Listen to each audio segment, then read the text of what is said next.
Mercredi cette semaine, je me suis réveillé à minuit pour prier comme d'habitude, et après avoir fini, je suis retourné me coucher mais je n'ai pas pu dormir. J'ai essayé de fermer les yeux, mais je n'arrivais pas à dormir, et je continuais à voir les heures passer. À 3 heures du matin, je n'étais toujours pas endormi et à 3h03, j'ai vérifié ma montre et c'est la dernière chose dont je me souviens car j'ai senti une bosse sur ma tête comme si quelque chose de contondant me frappait la tête et mes yeux se sont fermés et j'étais dans un autre lieu. Je me suis retrouvé seul dans un très grand espace, dans un endroit étrange. J'ai immédiatement su que je devais sortir de cet endroit et j'ai donc commencé à chercher une issue mais je n'en ai trouvé aucune. C'était comme être enfermé dans un immeuble sans porte. J'ai commencé à entendre des démons rire mais je ne pouvais pas les voir. Certains grognaient même comme des cochons, mais j'entendais seulement leur bruit et je ne les voyais pas. Quand j'étais à cet endroit, je me sentais exactement comme je me sens ici sur Terre. J'étais moi, avec ma chair intacte. Quand des gens meurent, certains ne savent même pas immédiatement qu'ils sont morts parce que vous ressentez toujours la même chose. Votre âme n'est pas comme le vent parce que c'est un esprit. Vous êtes exactement de la même manière que vous êtes ici sur Terre. Ici sur Terre, vous vous sentez réel parce que vous êtes dans un corps physique dans un monde physique. Là aussi, vous vous sentez réel parce que vous avez un corps spirituel dans un monde spirituel. 1 Corinthiens 15h43 dit, il y a un corps naturel et il y a un corps spirituel. Certaines personnes pensent, ce n'est pas grave même si je vais en enfer, après tout, je ne serai qu'un vent aérien parce que je serai un esprit et je ne ressentirai aucune douleur. Mais c'est avoir un esprit charnel. Repentez-vous simplement et soyez en règle avec Dieu parce que vous êtes tout aussi réel dans le spirituel que dans le physique. Lorsque vous êtes dans le spirituel, c'est encore plus réel car tout est amélioré et la vie sur Terre ressemble à une histoire. La vie sur Terre ressemble à un rêve et vous avez l'impression de vous être réveillé de votre rêve et que c'est le monde réel. Je me suis même pincé pour voir si j'allais ressentir de la douleur et je l'ai fait. J'ai continué à courir d'avant en arrière à la recherche d'un moyen de sortir de cet endroit jusqu'à ce que je sois fatigué et que j'ai envie de m'asseoir et de me reposer.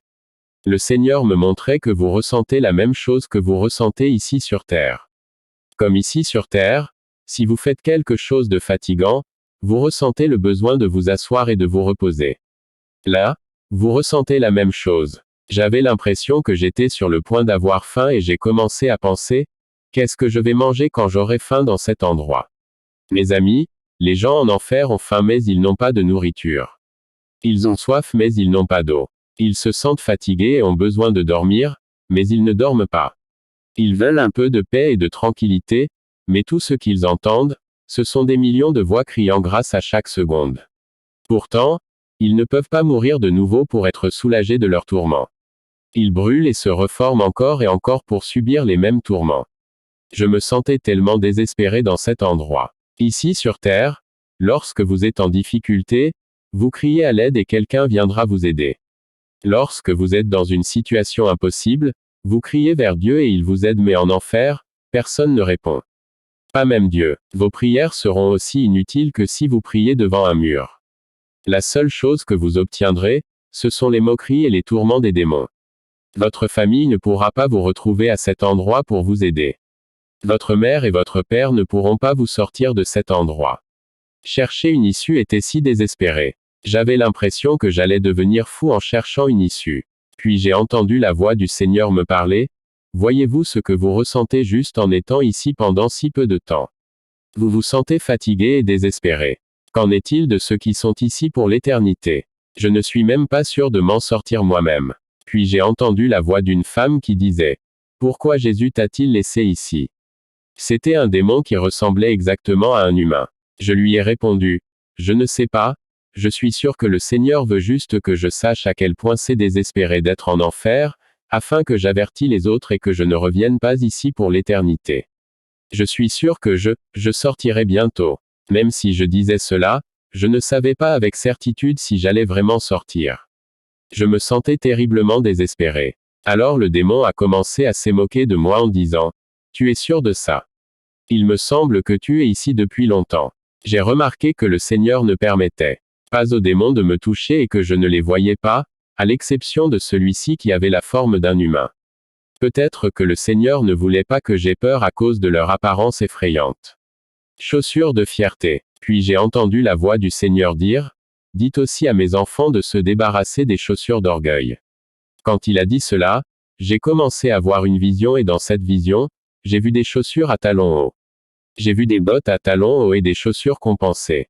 Le Seigneur nous avait dit plus tôt que les chaussures à talons hauts donnent de la fierté à ses enfants et qu'à cause de cette fierté, ils atterrissent en enfer. Le Seigneur nous a dit tant de choses dont nous ignorions auparavant. Ma sœur Rachel et moi avions aussi ces chaussures et nous pensions qu'il n'y avait rien de mal avec elles jusqu'à ce que le Seigneur nous dise que de telles chaussures apportent de la fierté. Tous ceux qui les portent et qui sont véridiques avoueront que c'est ce qu'ils ressentent lorsqu'ils les portent. Vous vous sentez exalté et vous avez l'impression que l'attention de tout le monde devrait être tournée vers vous. Il a dit, dites à mes enfants, revenez sur terre. Descendez de ces chaussures de fierté et redescendez sur terre. Ne portez pas de chaussures qui vous donnent de la fierté. La fierté vous mènera à cet endroit. Dites-leur que tout ce qui est élevé et élevé sera amené dans les fosses de l'enfer. Frères, tout ce qui vous rend fier vous mènera en enfer. Vous serez choqués ce jour-là lorsque Jésus vous dira que vous irez en enfer juste à cause de vos chaussures. Nous devons nous humilier parce que quiconque s'exalte sera humilié et quiconque s'humilie sera exalté. Nous devons également nous rappeler que l'enfer est un endroit aussi réel que cette terre. Vivons une vie sainte et travaillons à notre salut avec crainte et tremblement.